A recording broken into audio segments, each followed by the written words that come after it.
il disait aux gens de diminuer la dot pour faciliter le mariage.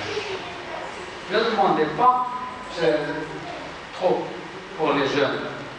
Et une femme s'est levée et dit: comment tu dis cela alors qu'Allah nous a donné un quintal? Dans le Coran, si vous lui donnez un quintal et le mariage s'est rompu, ne lui demandez pas, laissez-le. Alors, la femme dit: Allah nous donne un quintal. Quintal, c'est 100 kilogrammes. Et toi, tu dis de diminuer la dot. Et Omar dit: oui, une femme a raison, et Omar a tort. Très simple. C'est le voleur ou le complexé qui trouve ça difficile. Mais un homme modeste, c'est normal. C'est normal. Oui, une femme a raison, Omar a tort. Je regarde. Faites ce que vous voulez. C'est ça.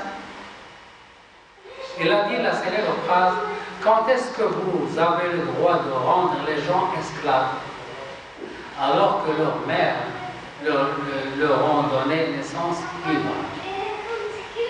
Alors, cette phrase est écrite sur la porte des Nations Unies. Mais vous savez, les Nations Unies, c'est comme les États-Unis. Ils l'écrivent aussi, c'est tout. Ils sont injustes aussi. Cette phrase est achetée par les mains des Nations Unies qui l'ont mis à l'entrée de leur résidence à New York. Radiallahu anhu arda.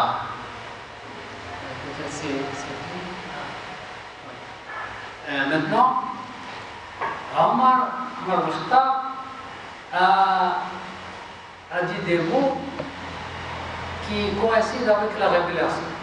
Et il dit les mots, et juste après, la révélation arrive avec les mots de Omar. Et Allah encourage Omar. À plusieurs reprises, Omar dit quelque chose ou souhaite quelque chose, et Allah révèle des versets confirmant le souhait de Omar.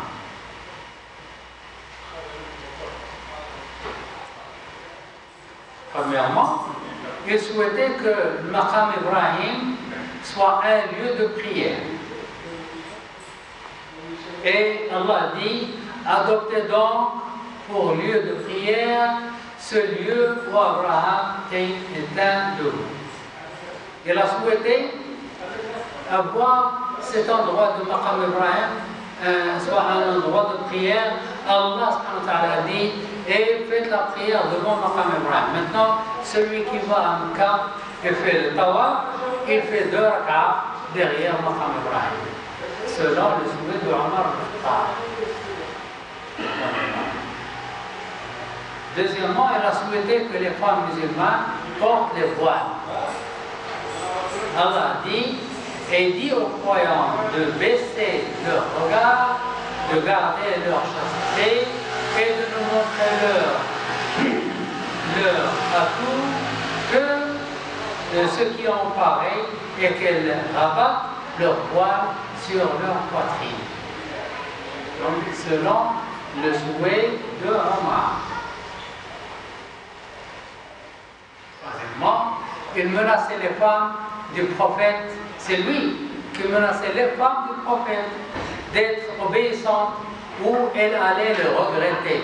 Allah a dit: si vous répudiez, il se peut que son Seigneur lui donne en échange des épouses meilleures que vous, musulmanes, croyantes, obéissantes, repentantes, adoratrices, jeûneuses, déjà mariées ou vieilles, selon le désir d'Omar.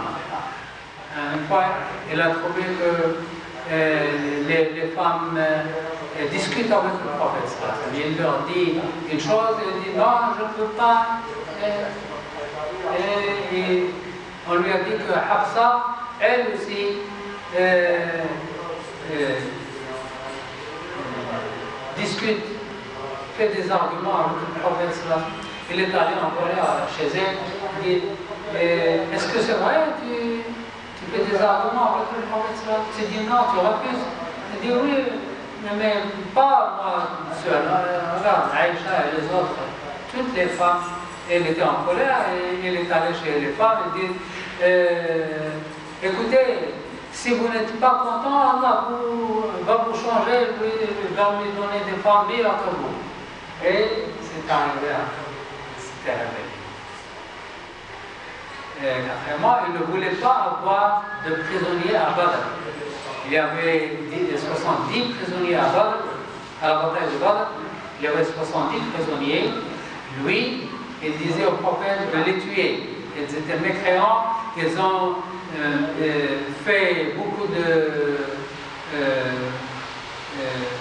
de mal aux musulmans, il faut les tuer. Abu Bakr dit non, ce sont nos cousins, il faut les mettre en prison et avoir des rançons. Et le prophète se l'a mettait avec l'avis de Abu Bakr Siddiq, et Allah a révélé, il était à côté de Omar. Il dit, un prophète ne devrait pas faire de prisonnier avant d'avoir prévalu mis un mécréant hors de combat sur la terre. Il favorise l'avis de Omar. Alors que Omar était contre l'avis du prophète. Et Allah l'a encouragé. Cinquièmement, il souhaitait un verset qui interdit le vin. Il dit, oh Allah, révèle-nous un verset qui abolit le vin. Et Allah dit, et s'il t'interroge sur le vin et les jeux de hasard, dis, dans les deux, il y a un grand péché et quelques avantages pour les gens, mais dans les deux, le péché est plus grand que l'utilité. Et c'était la fin du vin. Une autre fois, Allah dit, ô les croyants, n'approchez pas de la salade alors que vous êtes ivres jusqu'à ce que vous compreniez ce que vous dites.